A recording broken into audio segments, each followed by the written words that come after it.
Welcome to Serenade to the Soul, a yoga and wellness experience. I'm your host, JackieOM.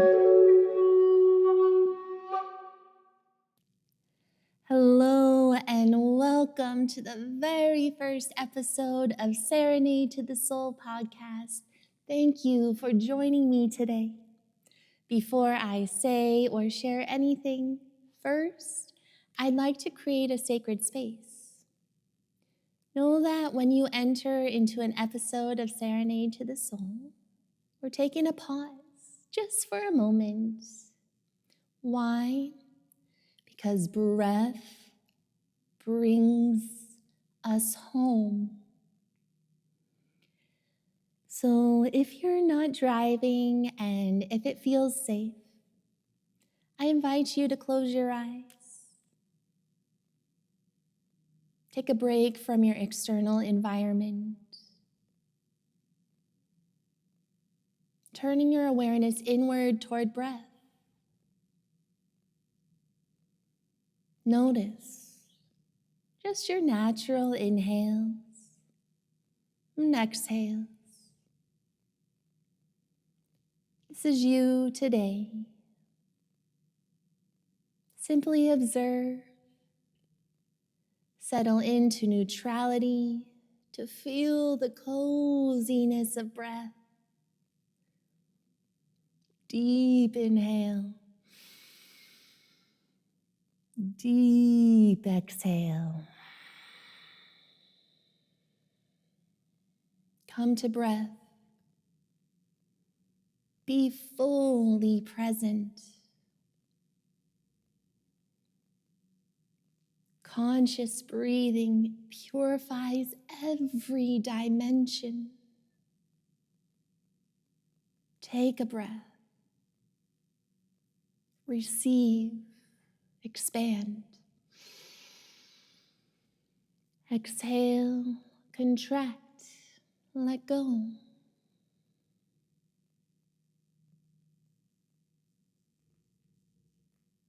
And when you're ready, open your eyes. Take in your surrounding. And be grateful for one thing today. It doesn't have to be big, something small even, like a good bite of your meal. I've had to overcome many wounds to be able to hold this space with you. You'll definitely get to know me throughout the journey of this podcast. Along this journey of life, it has become evident that vulnerability makes connections. Transparency is something I see very clearly in my mind and in my heart. Allow me to introduce myself. Let's begin with my name and the meaning behind it.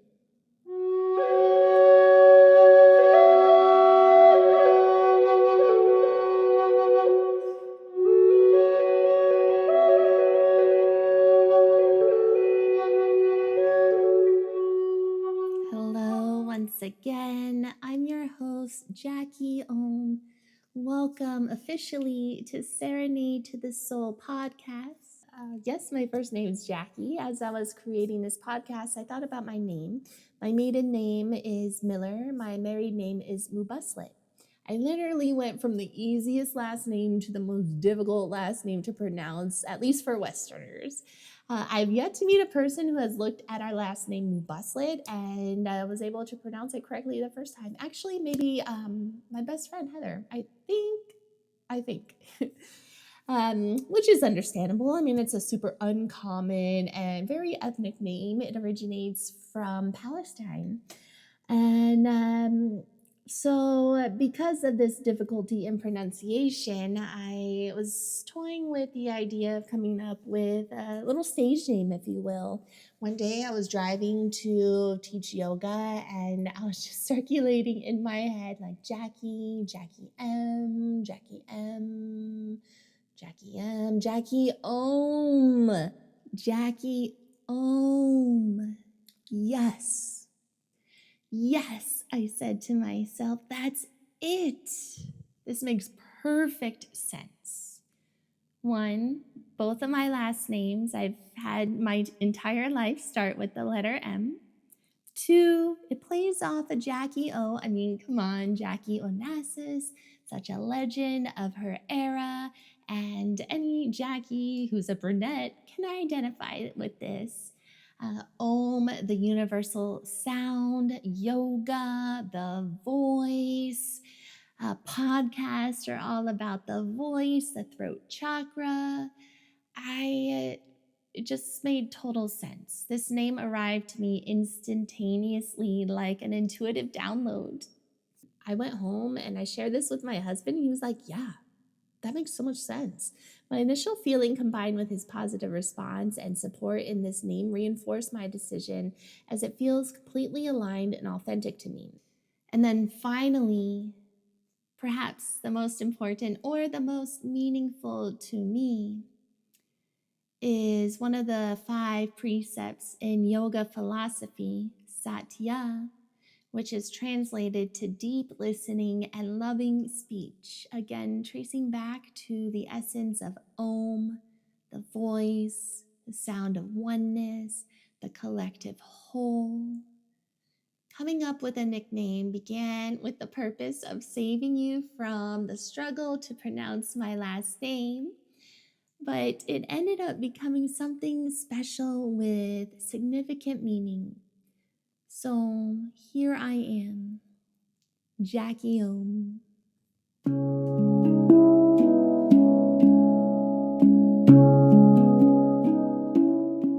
I've always felt a secret flame in my heart, a burning desire that wants expression but has never been clear. It's been hidden. I have waited my whole life trying to figure out how I'm to be of service in a way that is 100% authentic to me. And finally, for the first time, I have such clarity with what I'm doing now. For my whole life, I felt a deep seed in my heart, a fire, if you will, that has been informing me that I'm meant to share, meant to be of service in a particular way, but the image was never clear. All I had was a feeling, a deep down, I knew it wouldn't be a traditional career. My purpose and how I am to particularly contribute in accordance to this deeply buried flame in my heart was never clear to me. I remember graduating high school and going to college, not really knowing what I wanted to do. I was always amazed with people who knew exactly what they wanted to study and major in. All I knew that at that time was I'm a creative and I want to employ my creativity in whatever field I work in. I decided to major in advertising public relations because it was one of the most artistic careers in the business world at the time. This was in the early 2000s. I foresee myself speaking to this more in detail in the future episodes, but I eventually lost myself during college. This grew into a depression, and at the beginning of my senior year in college, I stopped going to my classes. I didn't know how to communicate what was going on with me because I didn't know what was going on. Mostly, I didn't want to let my parents and my family down or others who knew me because I was attached to the image of me being successful and someone who had it together. This was in 2007, 2008. My depression grew and I became more lost. I became unrecognizable to the people around me, those close to me, my family. And I distanced myself from my past to explore this dark, unfamiliar side with me. My dark night of the soul was more like a span of 3 years or so. I don't regret this time, but I trashed my health and I was truly suffering. But that same flame that burns deep within my heart always held space for me. And I knew that this would not stay my story, and I knew that I would see the light of day again.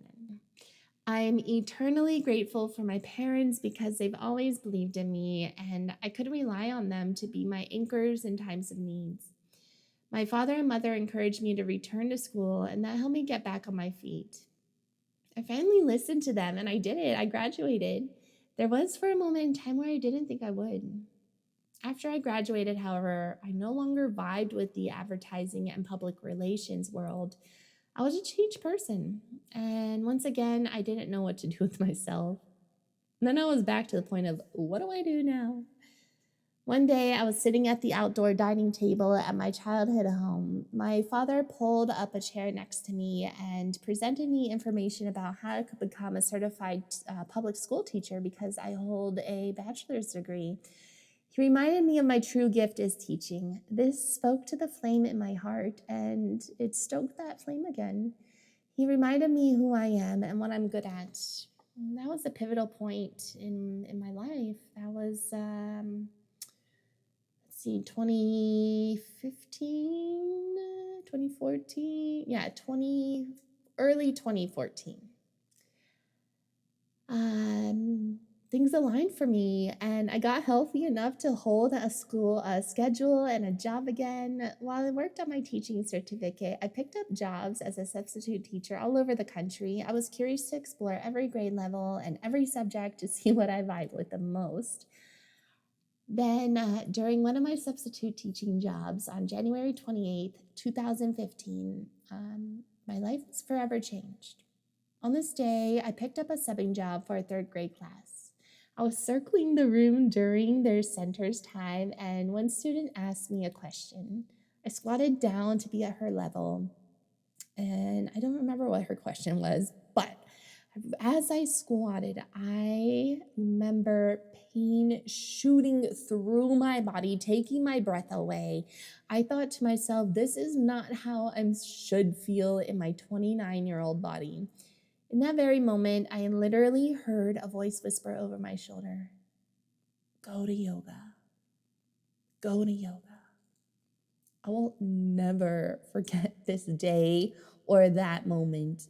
I dropped the class of third graders off at specials and I walked back to the classroom on a mission to find a yoga class. I picked up my phone and searched yoga studios near me and decided to go to the first studio that came up in my search. It had great reviews and I aligned with it. I invited my mom to go with me and she did. We walked into the studio. The two owners were at the desk. We registered. I was wearing cotton long pants and long sleeves. The owner/teacher informed me or us that the room would be heated to 105 degrees. And I was like, wait, what? I looked over at their merch and bought a pair of super short shorts to wear. Those of you in the Bikram community know what these shorts look like.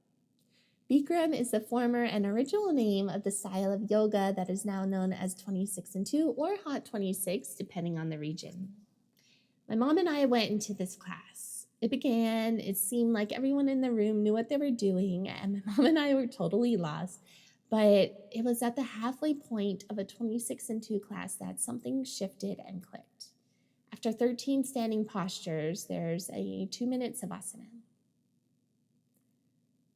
Then the floor series begins. It was in the first posture of the floor series, Pavanmuktasana, or wind removing pose, translated in English, that the flame in my heart informed me that I will be doing yoga for the rest of my life. I was reminded what health feels like again. Finally, these postures were helping me to feel into my body and my breath again. These two things I completely lost during depression. I was no longer living in my body. I forgot how to take a deep breath or intentional breaths. After class, my mom and I were so elevated and experiencing what many call a yogi high or a yoga high. I didn't even want to eat anything unhealthy so I don't kill this high vibration of health. I still remember that too, sitting in the car after with my mom and just being so incredibly grateful.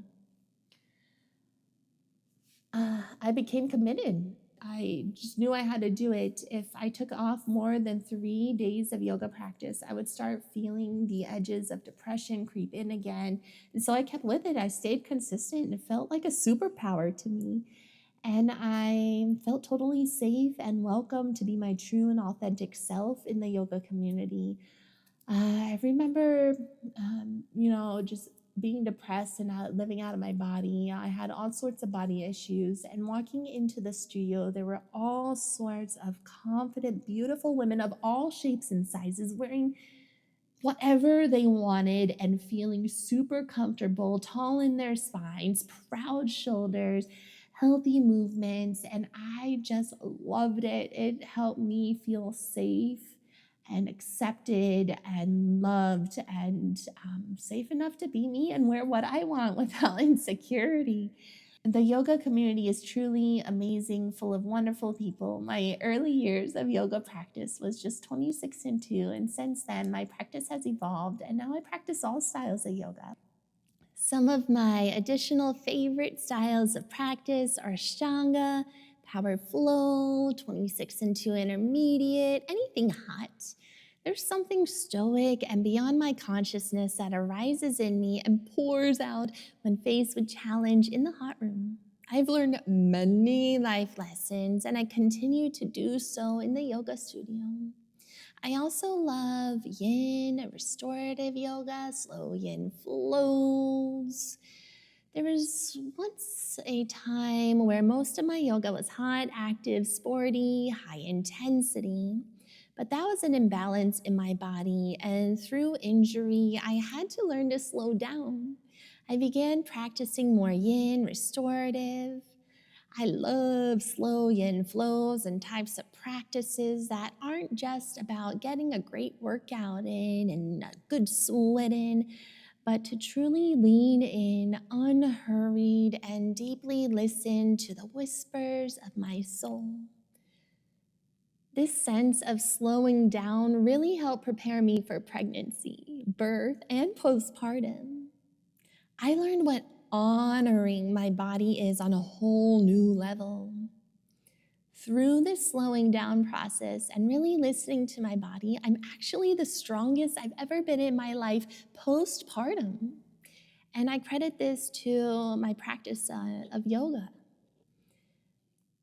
Then I found Yoga Nidra. I really didn't know what to expect when I walked into my first class. But to my amazement, through the journey of the 5 stages of a Nidra meditation, I could access very creative parts of my brain. And even though I was just lying there, because that's what you do, lie as if you're going to bed, I felt so rejuvenated and refreshed, even though I didn't have to physically practice. Yep, hello, inner flame.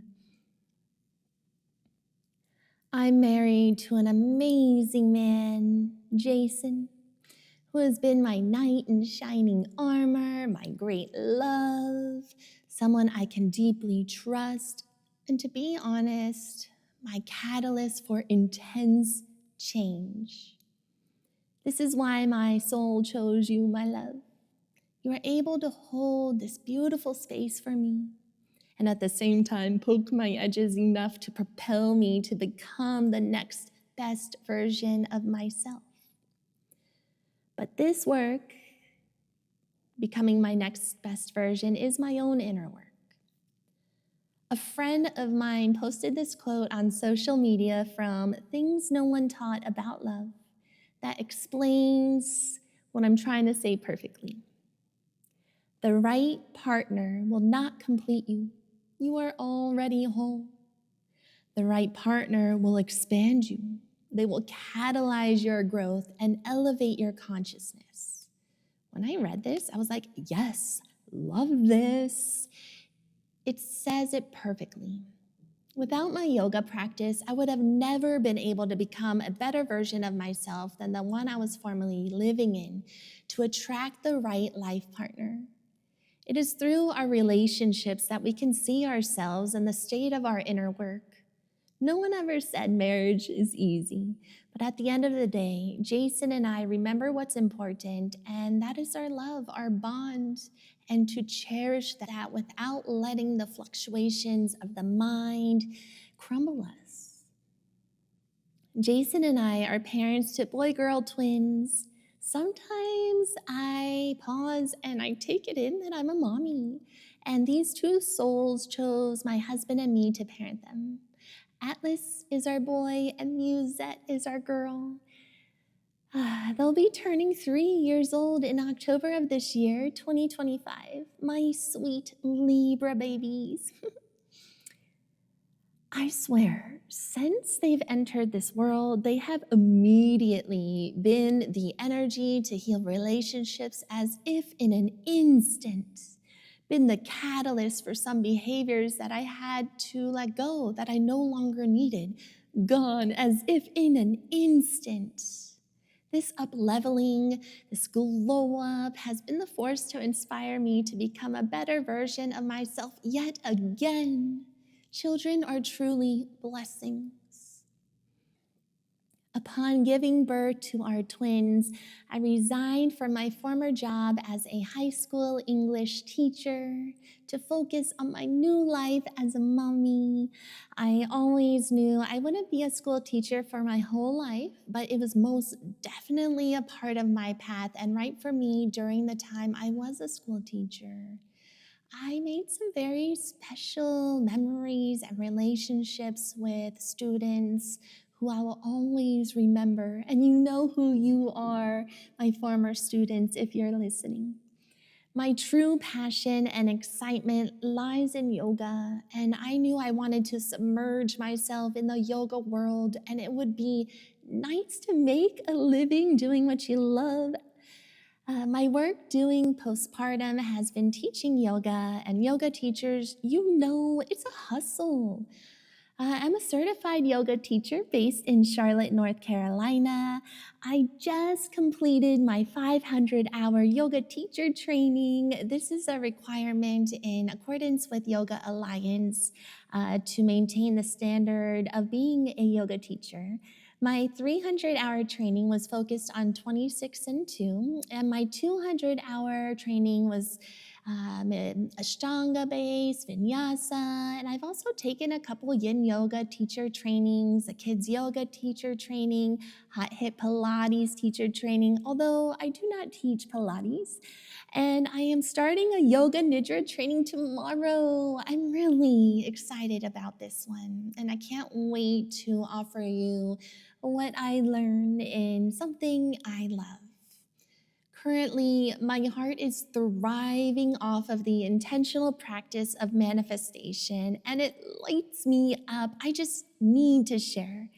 I host also manifestation workshops around this area, and I'll be speaking more on that too throughout the journey of this podcast. Manifestation to me is yoga. Yoga and the practice of it brought me my health.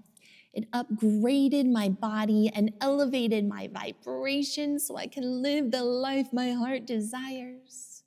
This project, this podcast, Serenade to the Soul, has been one that has been a special unfolding as I align with my purpose, and I have grown to become very intentional with it. I want to take this time to truly and gratefully honor the people, my yoga students, who have come up to me, encouraging me to start a podcast. The idea of starting a podcast, actually, I sat with it for about a year, not knowing what the heck am I going to say or talk about, but just feeling the path. And then one by one, in particular, my yoga students were coming up to me and encouraging me to start a podcast. I want to take this time and express my true gratitude to each and every one of you because you have helped shine light on what I'm trying to do. But I didn't know how to be effective or where and how I would do it. And here I am now. So thank you for being the fire starter of the flame in my heart. For the first time in my life, I have clarity and purpose. My path wasn't clear because I needed to know myself and be true to myself. Here on Serenade to the Soul, I hope to bring you a place to slide out of the mind and into a sacred space, to be able to pause when your soul needs the reset, given a nudge toward radical self-acceptance when you need a friend, or if you're like me, to feed your heart's desire to grow through yoga. My purpose for this podcast is to be of service. All of my life, as I mentioned earlier, I've been unclear about my purpose, but here I am. My purpose is to extend to you the essence of what has helped me transform and uplevel my own life, to share with you a variety of ways to practice and experience yoga.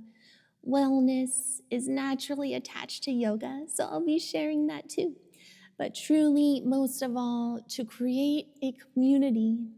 We become abundant when we share and collaborate.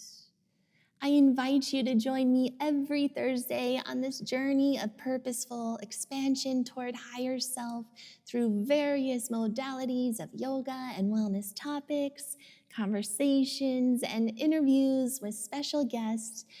They are truly of value to me. They have a zest for their area of expertise, experience, or interest, and it lights me up. It makes my heart sing to draw members of the community in for collaboration, because together we expand, together we grow, together we thrive. It is our birthright to live abundant lives.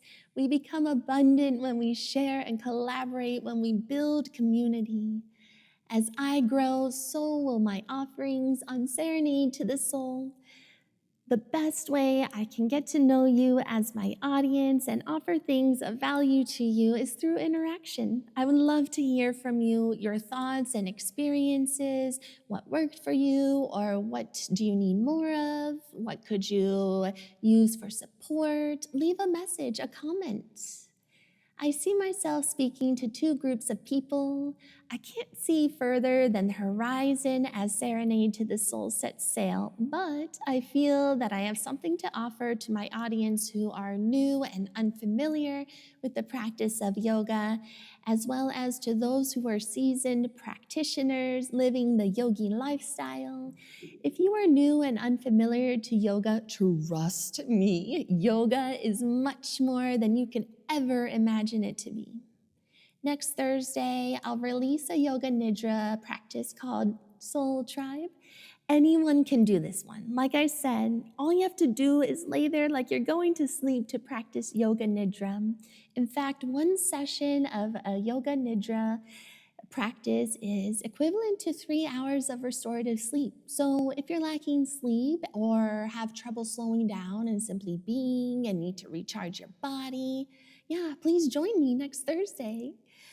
You may actually fall asleep. In fact, that's why many people practice this style.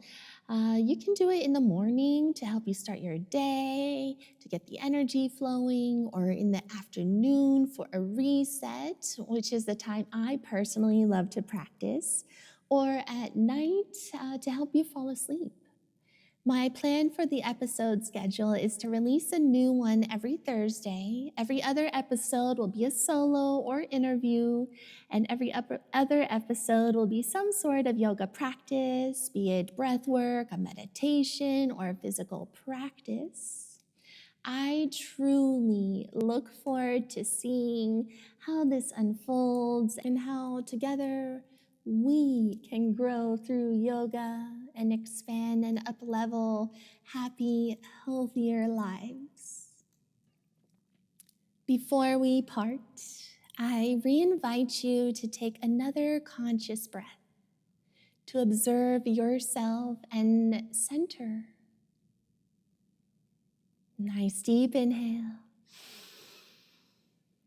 and exhale, dropping back into self, to your home.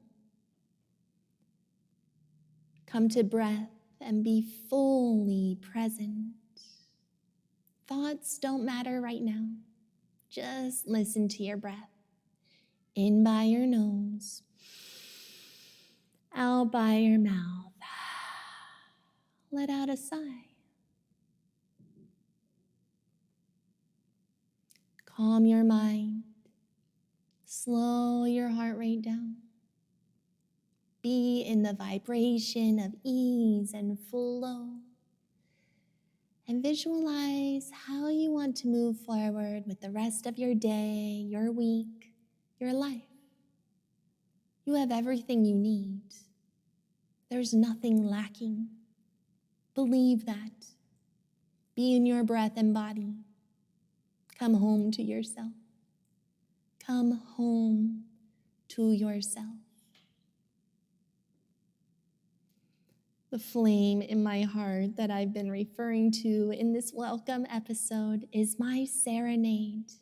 My serenade to your soul. Whatever we do, let's do it from our hearts, our souls. I look forward to getting to know you, my audience. From my heart to yours, from my soul to yours, I see you, I honor you, and I believe in you. Once again, I'm JackieOM. Welcome to Serenade to the Soul.